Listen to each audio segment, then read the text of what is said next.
तारा बढ़िया मार्क्स मिलल बा, पार्टी तो बनता। का चाहिए? फिल्म देखे चली? हाँ चल ना। फिल्म देखेबू नु? हाँ। ये लीजिए। थैंक्स।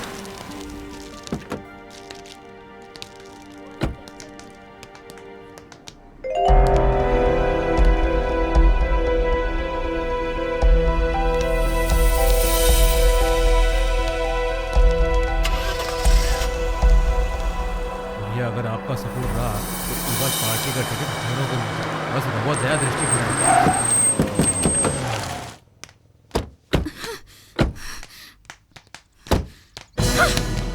का समझत बड़ा अपने आप के?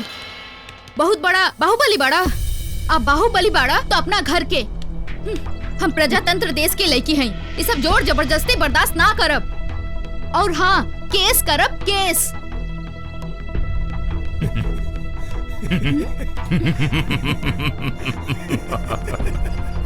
हसत का है बड़? कोनो चुटकुला सुना ले बानी का? नहीं, कोनो चुटकुला नहीं सुनावत बड़ो। गुस्सा थूक दे बहन। अब कुछ काम बताओ से। अब बहुत अर्जेंट। अरे भैया ये सब काहे? एगो भाई के अपने बहन के जन्मदिन मनावे का हक नहीं खे? हाँ? चला केक काट।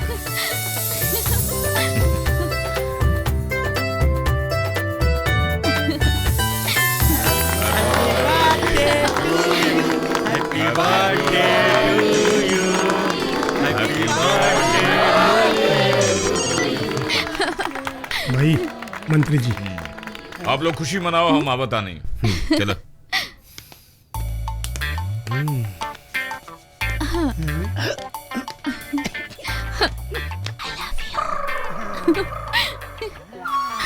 जाके अपन ढेका कहीं और चलाव।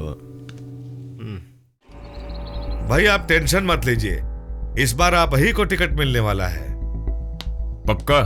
पक्का भाई। भाईजान, कल की वसूली का पैसा।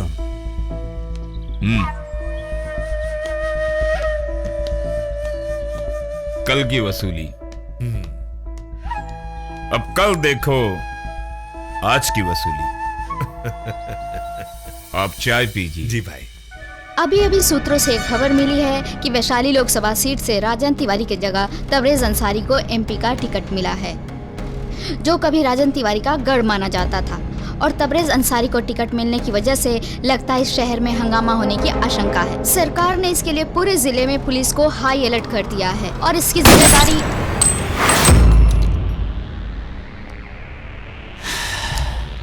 कबले हमरा से तारा के सत्या बचाई तबरेज अंसारी।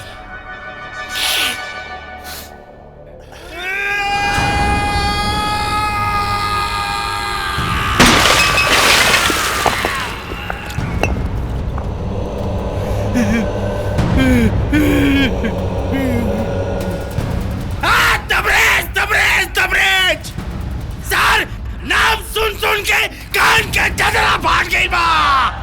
सारा पित्ता भर के लौंडा पूरा बिहार के बाहुबली बनल बा और तू लोग कुछ नहीं के कर सका।